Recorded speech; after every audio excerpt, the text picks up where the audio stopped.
Bismillahirrahmanirrahim. Assalamualaikum warahmatullahi wabarakatuh. Sebelum memulai perkuliahan hari ini, alangkah baiknya kita membacakan Ummul Quran Al-Fatihah. Bismillahirrahmanirrahim. Alhamdulillahi rabbil alamin. Ar-Rahmanirrahim. Maliki yaumiddin. Iyyaka na'budu wa iyyaka nasta'in. Ihdinas siratal mustaqim. Siratal ladzina an'amta 'alaihim ghairil maghdubi 'alaihim waladdallin. Amin. Hari ini kita lanjut ke materi selanjutnya mengenai pengukuran kerja. Sumber daya manusia merupakan salah satu input yang terpenting dalam kegiatan operasional dalam satu organisasi. Demikian pula pada organisasi bisnis, baik itu yang bergerak dalam menghasilkan barang maupun jasa. Terlebih pada sektor jasa, di mana kepuasan konsumen ditentukan oleh pelayanan yang diberikan oleh perusahaan melalui tenaga kerja yang menjadi operatornya. Selanjutnya, strategi sumber daya manusia untuk keunggulan kompetitif. Suatu organisasi baik bisnis maupun non-bisnis tidak akan dapat beroperasi tanpa adanya faktor sumber daya manusia. Oleh karena itu, diperlukan suatu strategi yang berkaitan dengan sumber daya manusia sehingga dapat menentukan bakat dan keahlian yang disesuaikan dengan kebutuhan operasional yang tersedia dalam organisasi. Tujuan strategi sumber daya manusia. Tujuan sumber daya manusia adalah untuk mengelola tenaga kerja dan mendesain pekerjaan sehingga orang-orang dapat diberdayakan secara efektif dan efisien. Tujuan tersebut tercapai apabila yang pertama, pemberdayaan secara efisien sudah mempertimbangkan kendala keputusan manajemen operasional yang lain. Kemudian yang kedua, kualitas lingkungan kerja sudah memadai baik itu fisik maupun psikologis dan adanya komitmen maupun kepercayaan dari pihak manajemen maupun pihak karyawan. Selanjutnya, rancangan kerja atau desain pekerjaan merupakan suatu pendekatan yang menetapkan tugas-tugas yang terkandung dalam suatu pekerjaan bagi seseorang atau sekelompok orang. Kemudian, tujuan dari perancangan dan pengelolaan tenaga kerja tersebut adalah untuk mengatur penugasan-penugasan kerja yang memenuhi kebutuhan teknologi, organisasi, dan kebutuhan-kebutuhan pribadi pemegang jabatan. Ada 5 komponen rancangan kerja. 1. Spesialisasi pekerjaan adalah pembagian tenaga kerja pada tugas-tugas yang unik atau khusus. Silakan Ananda baca dan Ananda pahami. Kemudian yang kedua ada ekspansi atau perluasan pekerjaan. Di sini semuanya sudah Ibu jelaskan mana saja yang termasuk ekspansi atau perluasan pekerjaan. Kemudian yang ketiga, komponen psikologis dari rancangan kerja adalah bagaimana merancang pekerjaan sehingga dapat memenuhi beberapa persyaratan psikologis minimum. Lalu yang keempat, kelompok kerja mandiri adalah sekelompok orang atau karyawan yang diberdayakan dan bekerja bersama untuk mencapai sebuah tujuan yang sama. Kemudian yang terakhir, motivasi dan sistem insentif. Penghargaan terhadap karyawan dapat berupa bonus, bagi hasil dan keuntungan, dan sistem insentif. Kita bahas mengenai standar tenaga kerja dan pengukuran kerja. Standar tenaga kerja adalah waktu yang diperlukan untuk melakukan suatu pekerjaan. Standar tenaga kerja digunakan untuk yang pertama, menentukan besarnya biaya tenaga kerja. Yang kedua, menentukan kebutuhan penugasan staf organisasi. Yang ketiga, estimasi biaya dan waktu sebelum produksi dilakukan. Yang keempat, menentukan banyaknya operator dan keseimbangan kerja. Yang kelima, sebagai dasar dalam menentukan sistem insentif. Dan yang terakhir, efisiensi karyawan.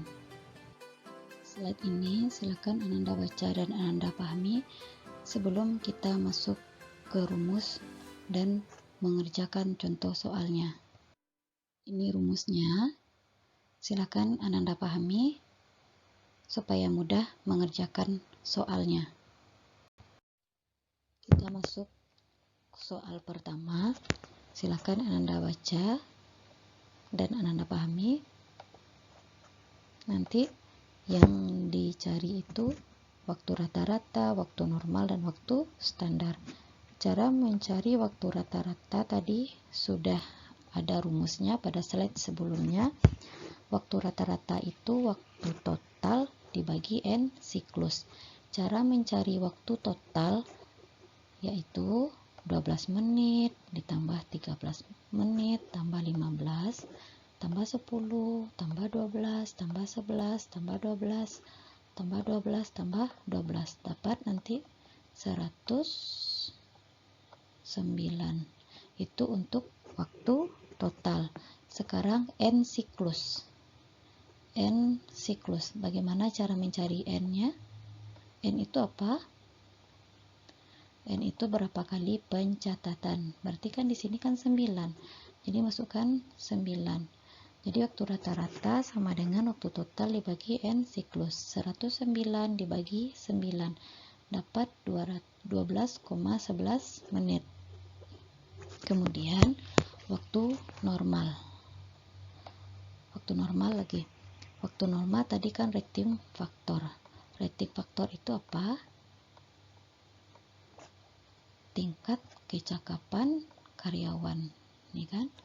Berarti 80% dikali waktu rata-rata kan? Ini dia waktu rata-rata dapat 9,68 menit. Yang ketiga, waktu standar. Waktu standar di sini kan rumusnya tadi waktu normal ditambah faktor kelonggaran. Waktu normal kan udah diketahui nih 9,68. Jadi yang kita cari lagi yang faktor kelonggarannya kan belum ada kan. Yang ini kan udah kita masukkan. Yang ini udah kita masukkan. Yang ini udah kita masukkan. Yang ini juga udah. Yang 80 juga udah kan. Berarti kan tinggal yang 10. 10 nih kan. Berarti 10% dari waktu normal. Jangan lupa ini. 10% dari waktu normal. Berarti 10% dikali waktu normal udah diketahui tadi 9,68. Jadi 9,68 sama dengan ini ditambah maksudnya nih.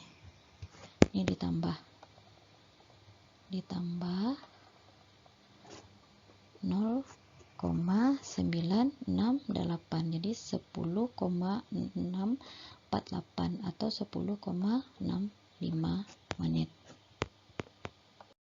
Untuk soal kedua, silakan Ananda cari sendiri.